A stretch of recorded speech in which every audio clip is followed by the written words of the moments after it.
Hello guys and welcome back to my channel. Today we're going to look at three separate cases that are very similar in nature.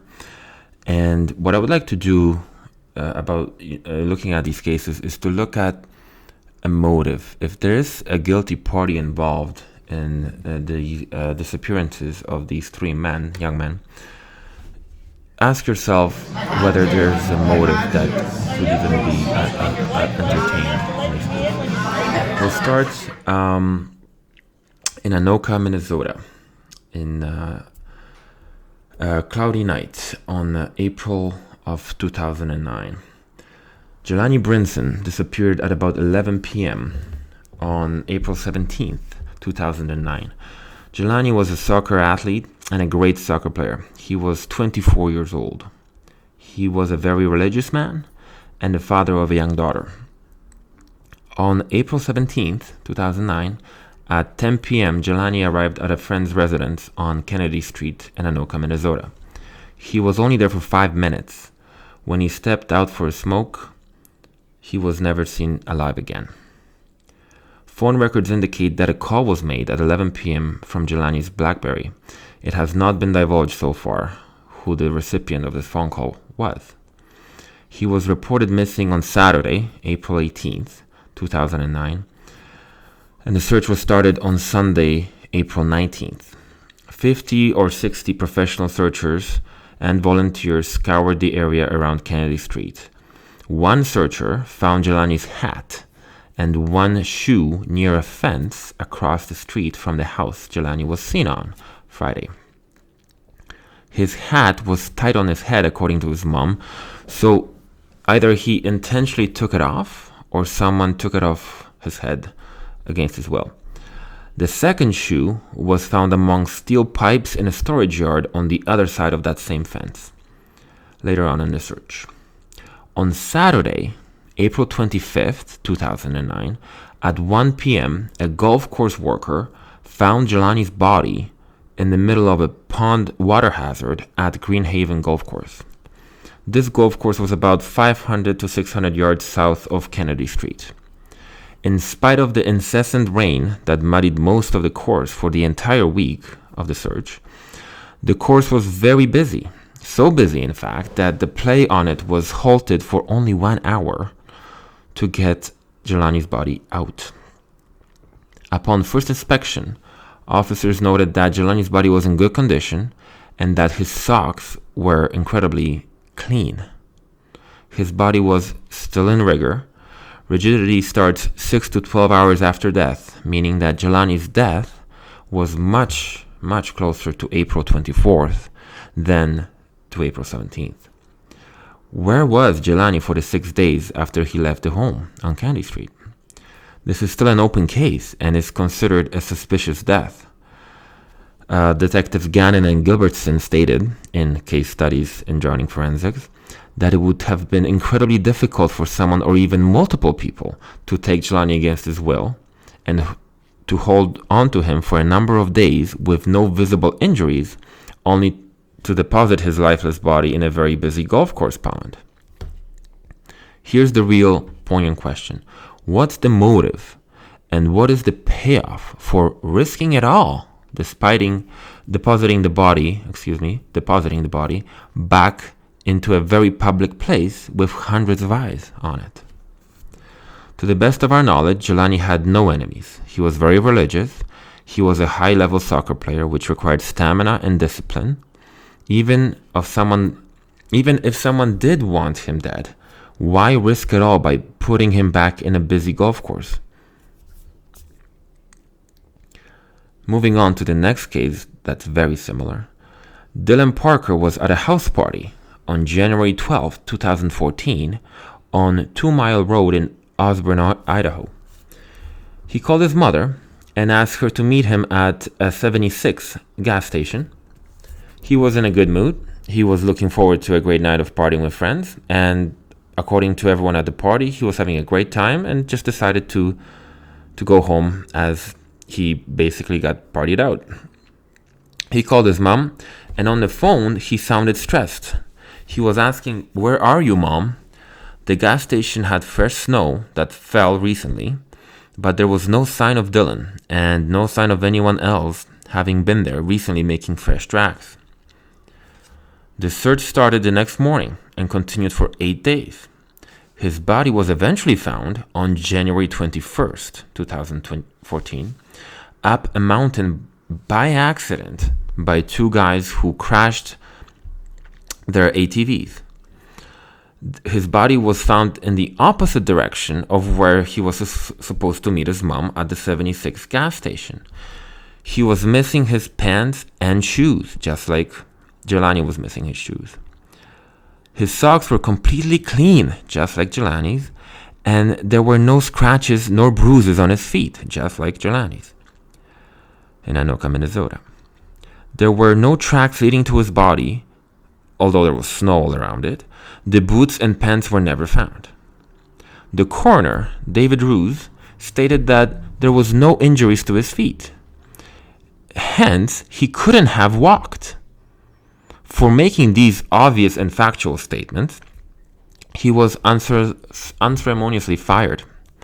The position of law enforcement was more local reporting for local consumption, something that we've gone on at length about on this channel. They basically said, case closed, hypothermia.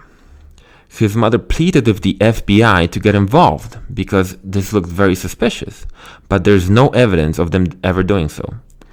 The police concluded that this was an accidental hypothermia death as an official cause of death, even though that was not what the coroner stated.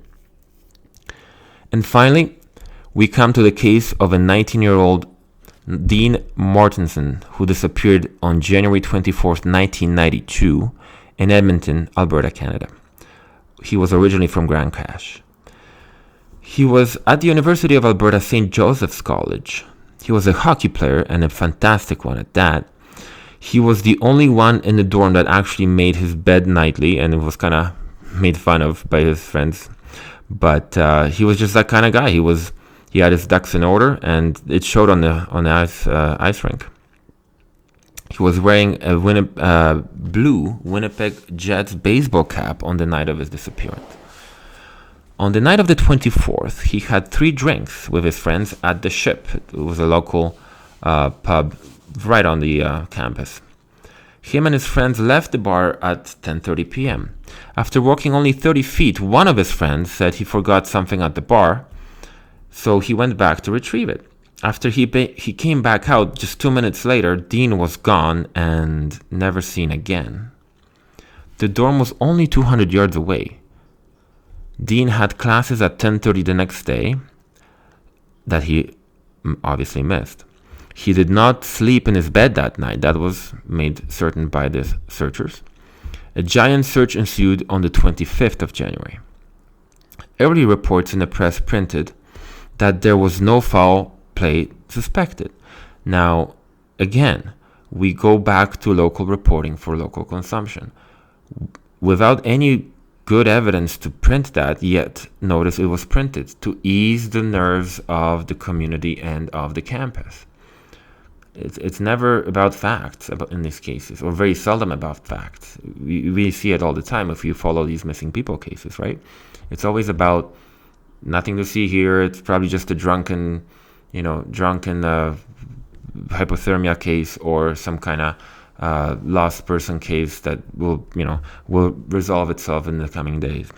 Never facts that make very little sense that are printed, right?